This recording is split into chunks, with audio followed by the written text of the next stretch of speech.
Kawan-kawan biyen karo wong-wong ngoten niku. Nggih. Guyupi Pak nggih. Nggih. Aku ngerti lek panjenengan punya keistimewaan.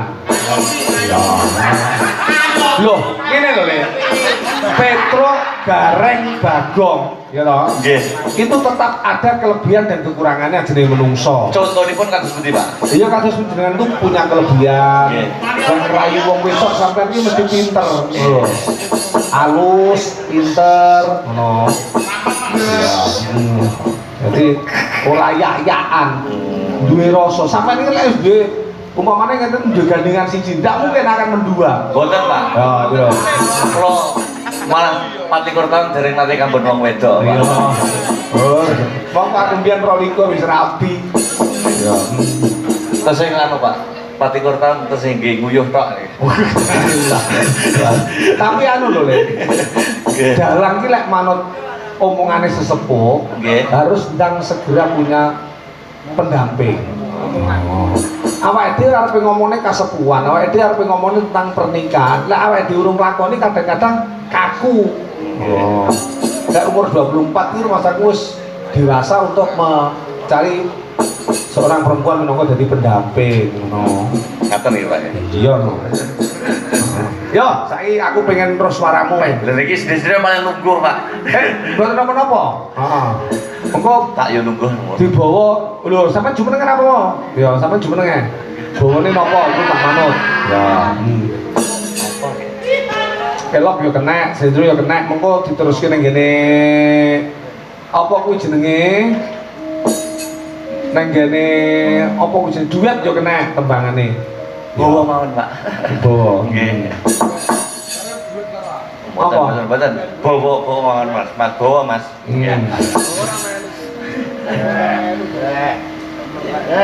Memanismu hang jiwa.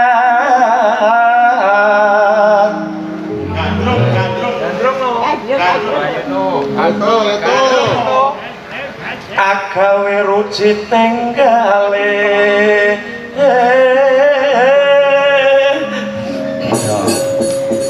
Lara apa kang sinadya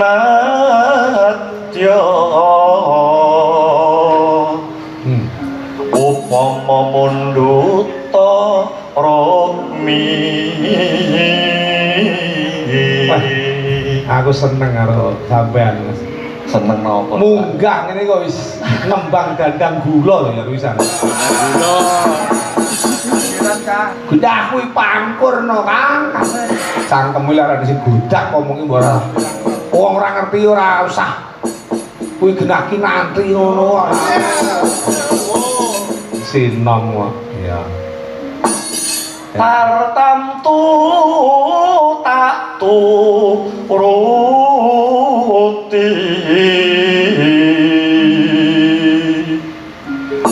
ibarat wong numpak prau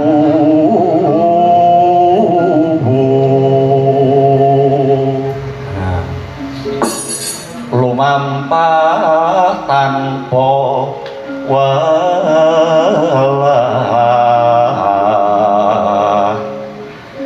ing madyaning cala niti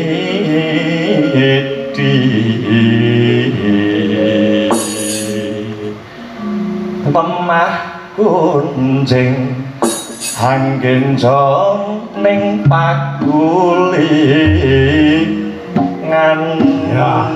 Tepuk tangan untuk Dinaksar. Wah, hebat. Suatu kehormatan panjenenganmu bisa teko mriki. Oh. Aku duwe tembang sing ngarang niku Umpun Sedo, Mas. Sinten, Pak? Komponis Tulungagung Bapa Wangsa Subagio. Tembangipun Roro Mendut. Niku asli made in Tulungagung. Nggih, jenengan mireng nggih ben ditembangke kalih Nduk Iwang karo Nduk Puri. Nggih. Ya. Monggo, Pak. Ayo jumeneng sing kepenak. Ya sing kepenak. Napa? Lho, jenengan mandang. Mboten sir napa-napa nggih. Oh nggih, terima kasih Mas Agrar. Engko kapan-kapan ketemu malih nggih. Ya. Ya, sareng-sareng ing wayah esuk jagone kula. Rame suarane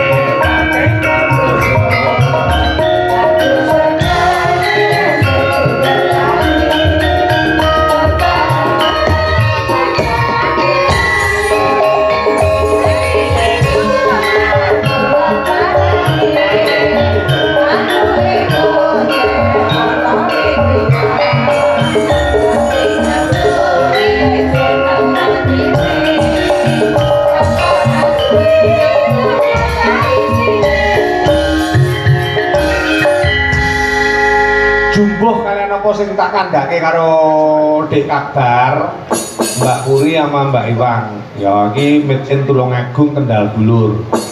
Rokoke roro mendut sing sapa udut. Ya mangga diwiwiti saka buka celuk. Ya.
Dangdutnya dangdut Jawa loh mas.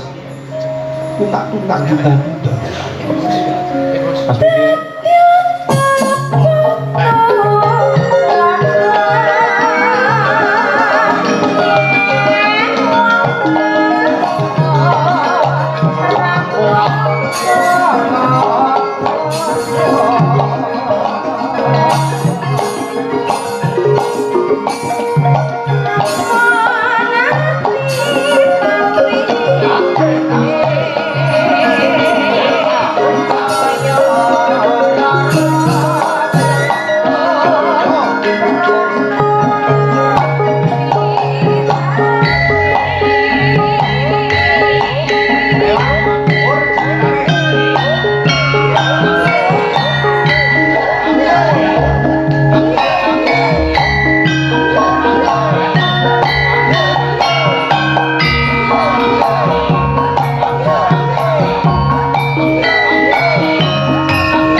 Sing demen ki sair sing isor lho Kang.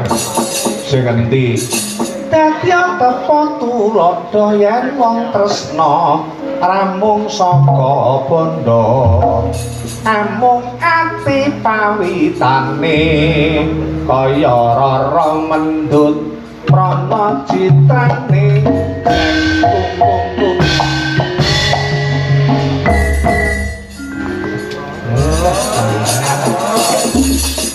Ayo, teruske.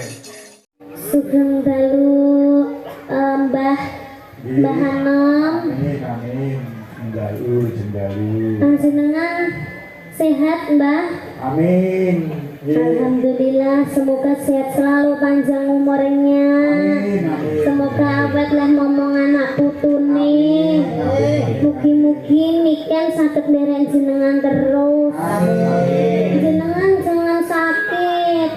Nanti nikennya sedih. Mbah, aja sakit. Nanti niken nangis gimana? Ya, aku sih bang orang-orang kok. Yang sakit biar Mbak Karen aja. Kan Mbak Karen kan nggak soro itu. Nek Mbak kan dalam itu melek sampai pagi. Kalau Mbak Karen kan enggak. Mbak Karen kan Nek mumi ya orang-orang itu sasi apa lagi mumi darengipun. Darengipun. Oh, aku ketahui baik kalau putune wah. Halo, lu jangan bicara yang macam-macam dong. Bukan, kandani ya Mas Gareng.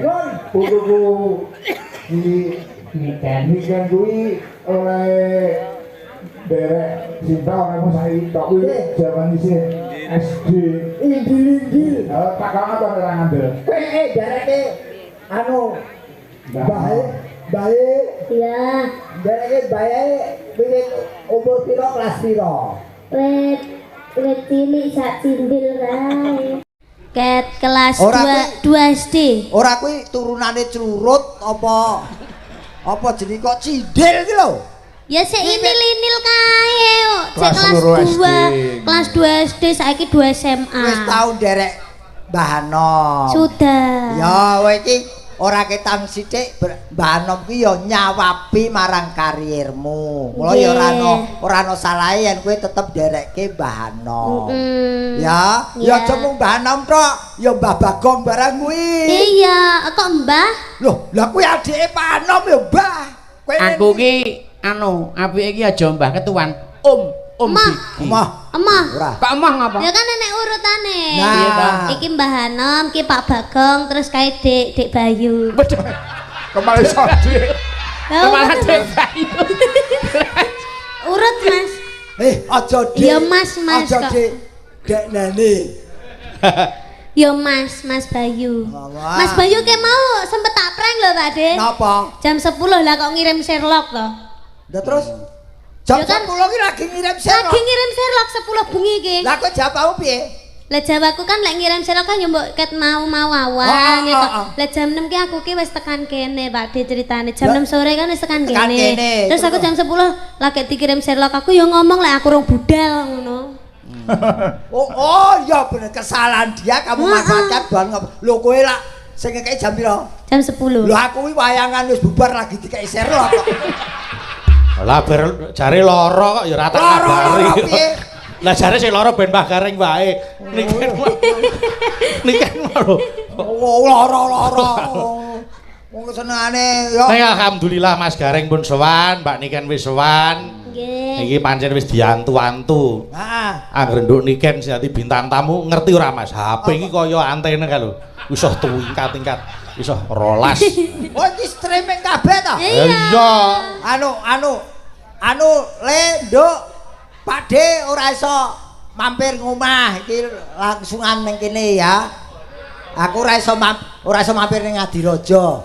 Moko jare diarep-arep lho jane. Pancen sengaja mboten kula ampiri. Wis Mergo ditani. diarep-arep ya diburi-buri aku gelem. Ha iya. Wis ditani tangga-tangga barang ya. Maksamu tagih utang kowe. Jane Boten. wis meh nglumpuk kabeh kari mangkate to ya kan. Ngenteni angkutane dadi. Ketoke Nggih. Mbahmu anom ki sajake wis ora seneng tak eloni ra Piye seneng. to, piye. Iya kayake wis risih kok ya. Lah ki ngono ki piye? Ya ora apa-apa ta, ben tak eloni ae. Berarti Mbah Nom ki seneng lek dieloni wong ayu-ayu ora koyo sampeyan. Melu Mbah Anom nganti tuwekmu kaya Darsini ra apa-apa. Wes melu terus. Apa nesu iki ngapa ta Lah jane? ya wong budar ora melok disebut-sebut. Wes ben aku mbok set tok. Wong aku sing seneng dereke Pak Anom kok kowe iso. Loh, kan karek Mbah Anom nyaman apa mboten jenengan balik dieloki kalih anu Mbah Gareng niki. Jane ya ewo pikiran. Lah, Nggih, bener nek ewuh. Ha wong liyane putih karo ireng kok kono coklat dhewe. kuning dhewe kaya telek. Ha, kaya ngono kuwi. Kaya ngono kok bolong. Kaya lele kuning. Jangan menghina nuwun sewu, jangan menghina telek. Ora kurang ngomong Kowe telek. sedina ora iso nelek, bosok wetengmu. Loh, emang aku sedina iki mau rong telek kok. Ndang kono telek nang arep. Rong dina pisan aku. Aku rong dina pisan. Lek sedina pisan wong normal, aku ora normal kok. Nelek ngene gare malah kaya lele. Kowe Kowe dina rong nelek to. Urung. Sake kae ya. Nyapa? Kae lho sing nemu dhewe. Nyapa? Nganti nganggo pampers. Nelek. Ora sak rebuk telek ayo. Jenengane ngomong telek kok. Ayo. Ayo. Nanjake. Gedung iki kan kowe matur apa sih karo panjenenganipun keluarga besar dari Pak Dani Srianto. Siapa itu Pak Dani Pak Srianto? Lho kowe iki sing bayar kowe kok. Lho aku teko Mas Bayu kok. Wah makelar to kae. Ora sae lho. Ngono aku wis Den, aku. Wah ora ben Pak Dani dhewe. Wah jebule lewat kowe. Mboten, aku ki mung menghubungkan Mas Dani ngersake Mbak Niken. Nduk Niken. Apa? Mas Dak kok apa kuwi aku ki Mbak Niken ora sampeyan kok. Sampeyan iki jenenge sapa? Gareng karo Niken kok ora iso Aku ora jawab bedake. kowe wong aku jawab Bayu. Aku ora nyeluk kok. Aku jawab Pak Anom to. Aku meneng iki. Kowe iki ngrumangsanono ya. Anu, Pak Dani liyane mriki sing enten wayangan pundi kula tak pindah gon mawon. Halo, nang TV enek lho, ning wayangan lho. Aku nang kene ra diakoni dalang telu. Ngene ya Mbak Niken. Nggih pripun Pak Wis Bapak? anu arep golek darang liyane. Pripun? Aneh. Mbah Warsino. Mbak Warsino Batu. Wis. Bawa seno mboten lho. Ndak aku dagel sing ora ono. Niki acarane napa? Anu ngene ya Mbak Niken, saka kersane Mas Dani iki tasakuran, iya ta? Nggih. Milad Pondok Pesantren Al-Mardiyah, lan uga Haul Akbar Luhur Al-Mardiyah. Nggih. Iki kegiatane akeh banget, kegiatan sosial lan uga kegiatan hiburan sing niate nglipur masyarakat. Lah warga kene iki kangen karo sing jenenge Mbak Niken Salindri. Oh nggih. Kuwi sapa meneh? Liyane Niken Salindri sapa? Aku ya dalang ya iso. Aku enek irenge kok kaya telek cecak nok putih karo ireng. Wong ki ora ana sing sempurna. Sesuci apapun orang pasti punya dosa walaupun setitik. Weh, ya ibah. Iya. Mula sesuk neh iki anu konfirmasi se. Apa, Mas? Sampeyan ki nek lewat anu Limbuk, Mas Limbuk klambine apa? Seragame apa? Ben ketok Menyesuaikan. kaya keru. Lah. Ngerti ra? Keru kok keru. Dalam kono ki TLK. Apa iki? PLK. Telek. Wah, Telek. Den, kok warnane apa biru? Bareng aku nggawa biru, ngerti-ngerti ireng. Aku ping piro ae diblusukke. Lah